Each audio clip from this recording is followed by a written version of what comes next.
Houston വോയിസിൻ്റെ പുതിയൊരു എപ്പിസോഡിലേക്ക് ഏവർക്കും സ്വാഗതം. ഇന്ന് എന്നോടൊപ്പം ഉള്ളത് ഒരു രണ്ട് സഹോദരന്മാരാണ്. രണ്ടുപേരുടെയും ലാസ്റ്റ് നെയിം ഉമ്മൻ എന്നാണ്.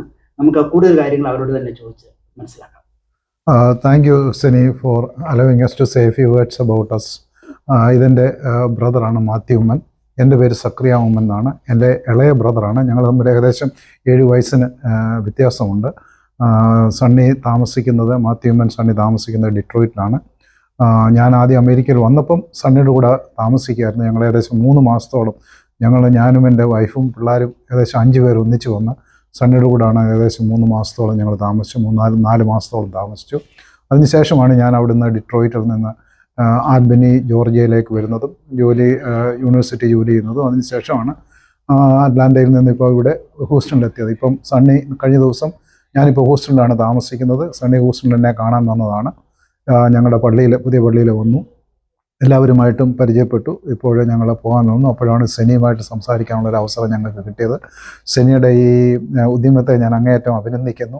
ഇതുപോലുള്ള കാര്യങ്ങൾ പറയുകയും മനസ്സിലാക്കുകയും അത് സമൂഹത്തിനും മറ്റുള്ളവർക്കും ഒരു പ്രചോദനമാകുകയും അറിവ് കൂടുതലുണ്ടാക്കുകയും എക്സ്പീരിയൻസ് മറ്റുള്ളവരിലേക്ക് പകരാനും ഒക്കെയുള്ള ഒരു മീഡിയമായിട്ട് സെനി കാര്യങ്ങൾ ചെയ്യുന്നതിന് വളരെ സന്തോഷമുണ്ട്.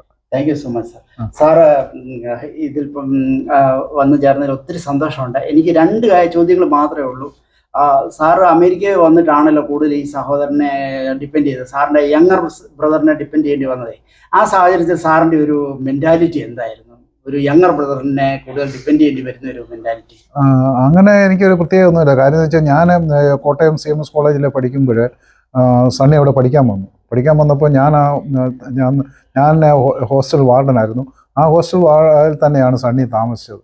അപ്പോൾ എൻ്റെ ഒരു ഡിസിപ്ലിനാണ് സണ്ണി വളർന്നു വന്നത്. പിന്നെ ഞങ്ങൾ ബ്രദേഴ്സ് തമ്മിൽ ഇത്രയും വ്യത്യാസം ഉണ്ടെങ്കിൽ തന്നെയും അങ്ങനൊരു ഒബ്ലിഗേഷൻ അങ്ങോട്ടും ഇങ്ങോട്ടും ഒന്നുമില്ല. എല്ലാവരും നമ്മുടെ ഒരു ഉത്തരവാദിത്വം എന്ന നിലയിൽ ഞാൻ എൻ്റെ കാര്യങ്ങൾ ചെയ്തു. അപ്പോൾ ഞാൻ അവിടെയും ചെന്ന് ഇവരുടെ കൂടെ താമസിച്ചു. അത് വളരെ സന്തോഷത്തോടു കൂടി താമസിച്ചു എന്ന് മാത്രമേ ഉള്ളൂ. ഒരു വലിയ പിന്നെ എത്രയും വേഗം അവിടുന്ന് പോകണമെന്ന് എനിക്ക് ഉണ്ടായിരുന്നു. പക്ഷേ എന്നാലും അന്നത്തെ സാഹചര്യത്തിൽ നാട്ടിൽ നിന്ന് വരുന്നതായതുകൊണ്ടൊക്കെ സാഹചര്യം ഇല്ലാത്തതുകൊണ്ടും പക്ഷേ വളരെ സന്തോഷമായ ദിവസങ്ങൾ കഴിഞ്ഞു എന്നുള്ളതാണ്. പ്രത്യേകിച്ച് ബെറ്റ്സിയും കൂടെ ഉണ്ടായിരുന്നു. ബെറ്റ്സിയും ഈ കാര്യങ്ങളൊക്കെ വളരെ ഭംഗിയായിട്ട് ചെയ്തു. ഞങ്ങൾ 5 പേരെയും അവിടെ താമസിപ്പിക്കാനും കാര്യങ്ങൾ ചെയ്യാനും ഒക്കെ അവർ നല്ല ഒരു ബന്ധമായിരുന്നു ഞങ്ങൾക്കുണ്ടായിരുന്നത്. അപ്പോൾ പിന്നെ പേരൻസിൻ്റെ ഞങ്ങൾക്ക് എല്ലാവരും ഉണ്ടല്ലോ, പേരൻസിൻ്റെ ആ വളർത്ത് ഇത് കൊണ്ട് തന്നെയാണ് ഞങ്ങളുടെ ആ ഒരു റിലേഷൻസ് ഇതുപോലെ മുമ്പോട്ട് പോകാൻ പറ്റിയത്. Thank you sir. സാറിൻ്റെ അഭിപ്രായം എങ്ങനെ? ഒരു എൽഡർ ബ്രദറിനെ കൈകാര്യം ചെയ്യുന്നതിൽ ബുദ്ധിമുട്ടുണ്ടോ? എനിക്ക് ഞങ്ങൾ ഒരു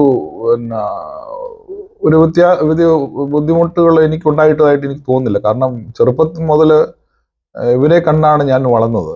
അപ്പോൾ അവരുടെ മാർഗനിർദ്ദേശങ്ങൾ സ്വീകരിക്കുകയും തെറ്റ് ചെയ്താൽ അത് തെറ്റാണെന്ന് പറയുകയും അത് തിരുത്തുകയും ചെയ്യാവുന്ന ഒരു ഉത്തരവാദിത്വമാണ് എനിക്കുള്ളത്. അപ്പം എപ്പോഴും ഞാൻ എൻ്റെ മൂത്ത സഹോദരങ്ങളുടെ അവർ പറയുന്നത് ഞാൻ ലിസൺ ചെയ്യും. അതിന് എതിർവാക്ക് അങ്ങനെ സാധാരണ ഞാൻ പറയാറില്ല. കാരണം എൻ്റെ മദറാണ് ഏറ്റവും കൂടുതൽ ഞങ്ങളോട് ഒപ്പം ഉണ്ടായിരുന്നത്. മദർ ഞങ്ങളെ പഠിപ്പിച്ചതും അങ്ങനെയാണ്. കേൾക്കുക, അതുമായിട്ട് മുമ്പോട്ട് പോവുക, ഉപദേശങ്ങൾ സ്വീകരിച്ച് മുമ്പോട്ട്. സാറിന് ഇത് ഒരു ട്വിൻ ബ്രദറോടില്ലേ, ആ ട്വിൻ ബ്രദേഴ്സിനെ ഹാൻഡിൽ ചെയ്യുന്നതിൽ എന്തെങ്കിലും ഒരു സിംഗിൾ ഫെലോയ്ക്ക് ബുദ്ധിമുട്ടുണ്ടായിരുന്നോ? എനിക്ക് അങ്ങനെ ബുദ്ധിമുട്ടില്ല. ഞാൻ രണ്ടുപേരെയും 2 രീതിയിൽ ഞാൻ ഐഡന്റിഫൈ ചെയ്യുമായിരുന്നു. കാരണം ചെറുപ്പത്തിൽ എനിക്ക് മാത്രമേ അതൊരു എൻ്റെ ഒരു ട്രേഡ് സീക്കറായിട്ട് ഞാൻ ഇവരുടെ വലിപ്പം നോക്കിയിട്ട് ഒരാളിനെ അത്ര സിമിലർ ഇവരുടെ ചെറിയ വലിപ്പത്തിന്റെ വ്യത്യാസമുണ്ട്, ചെറിയ വ്യത്യാസം.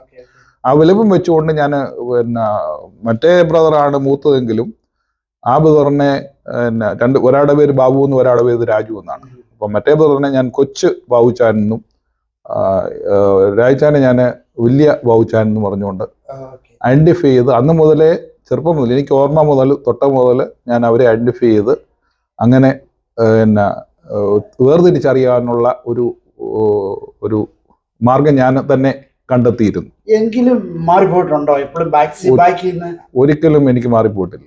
ഒരിക്കലും മാറിപ്പോയിട്ടില്ല. ശരി. വേറൊരു കാര്യം ചോദിച്ചു കഴിഞ്ഞാല്, മറ്റേ ബ്രദർ അമേരിക്കയിലുണ്ടോ? ഇല്ല. അദ്ദേഹം നാട്ടിൽ തന്നെയാണ്. നാട്ടിൽ തന്നെ. ഓക്കെ. ആ സാർ അദ്ദേഹം മിസ് ആയിട്ട് ഉണ്ടെന്നുള്ള ഒരു ബോധ്യം എപ്പോഴേലും വരുന്നുണ്ടോ? ഇവിടെ ഇല്ല എന്നുള്ള ഒരു ഫീലിംഗ് എപ്പോഴേലും? ഇല്ല, ഞങ്ങൾക്കുള്ള എൻ്റെ ഒരു പ്രത്യേകത എന്ന് പറഞ്ഞാൽ ഞാൻ എപ്പോഴും പിന്നെ ഞാൻ നേരത്തെ പറഞ്ഞതുപോലെ നാടുമായിട്ടുള്ള ഒരു ബന്ധമായതുകൊണ്ട് പിന്നെ എപ്പോഴും നാടുമായിട്ട് ചെല്ലുന്നത് കൊണ്ടും പിന്നെ അവിടെയാണ് താമസിച്ചിരുന്നത്. ഞാൻ എൻ്റെ വീട് പുതുക്കി പണിതത് വരെയും പുള്ളിയുടെ കൂടാണ് താമസിച്ചിരുന്നത്. അപ്പോൾ ആ ഒരു ബന്ധമുണ്ട്. അപ്പോൾ ഒരിക്കലും എനിക്ക് അങ്ങനെ ഒരു നീണ്ട വർഷങ്ങളുടെ ഒരു ഗ്യാപ്പ് ഒരിക്കലും അനുഭവിച്ചിട്ടില്ല. പിന്നെ പുള്ളിയുടെ തീരുമാനമാണ് ഇങ്ങോട്ട് വരുന്നില്ല എന്നുള്ളത്. പുള്ളിയുടെ തീരുമാനമായിരുന്നു അമേരിക്കയിലേക്ക് വരുന്നില്ല എന്നുള്ളത്. ഇനിയും ചോദിച്ചു കഴിഞ്ഞാൽ നിങ്ങൾ എല്ലാവരും കെമിസ്ട്രിയാണ് എടുത്തത് അല്ലേ? അല്ല, ഞാൻ മാത്തമാറ്റിക്സ് ആയിരുന്നു. Sorry okay. പക്ഷേ കെമിസ്ട്രി ഒരു ആപ്റ്റിറ്റ്യൂഡ് ഉണ്ട് അല്ലേ? കെമിസ്ട്രിയോട്, കാരണം സയൻസ് പരമായിട്ടാണ് ഞങ്ങൾ കൂടുതലും. Thank you. ഇത്രയും സമയം എന്നോടൊപ്പം ചെലവഴിച്ചതിന് ഒത്തിരി ഒത്തിരി സന്തോഷം. ഇനിയും കൂടുതൽ കാര്യങ്ങൾ ചോദിച്ചറിയാനുണ്ട്. വേറൊരു സമയത്ത് ഞാനത് ഉപയോഗിക്കാമെന്ന് നോക്കാം. Thank you so much. സാറിന് എന്തെങ്കിലും രണ്ടു വാക്ക് കൂടെ പറയാനുണ്ടോ? കുടുംബക്കാരെ, സാറിന്റെ ബ്രദേഴ്സിനെ പറ്റി? Thank you Sini. ഞങ്ങൾക്ക് പറഞ്ഞ പോലെ തന്നെ ഇപ്പം ഈ എൻ്റെ ട്വിൻ ബ്രദറിന്റെ കാര്യം പറഞ്ഞത്, ട്വിൻ ബ്രദറിനെ ഇപ്പം തമ്മിൽ ഐഡന്റിഫൈ ചെയ്യാൻ പലർക്കും ബുദ്ധിമുട്ടുണ്ട്. പലരും ഇപ്പം അവൻ നാട്ടിലെ നമ്മുടെ ക്രൈസ്റ്റ് ചർച്ച് കൊടുകുളഞ്ഞിയിലെ വാർഡനാണ്, ട്രസ്റ്റിയായിട്ട് ആയിട്ട് വർക്ക് ചെയ്യുന്നത്. പക്ഷെ പലരും ചെല്ലുമ്പം പലരും എന്നോട് ചോദിക്കാറുണ്ട്, കൊടുകുളഞ്ഞി നിന്ന് സംസാരിക്കുന്ന കേട്ടല്ലോ, കൊടുകുളഞ്ഞി പോയായിരുന്നു എന്നൊക്കെ. പലർക്കും അങ്ങനെ അറിയാൻ പറ്റാത്തെങ്കിലും ഞങ്ങളുടെ റിലേഷൻസ് വളരെ സന്തോഷകരമായിട്ട് കാര്യങ്ങളെല്ലാം മുമ്പോട്ട് പോകുന്നു. കാര്യങ്ങൾ പോകുന്നു, എല്ലാം ഷെയർ ചെയ്ത് പോകുന്നു. ശരിയെന്നാ. Thank you Sini. Thank you Sini. Thank you. God bless.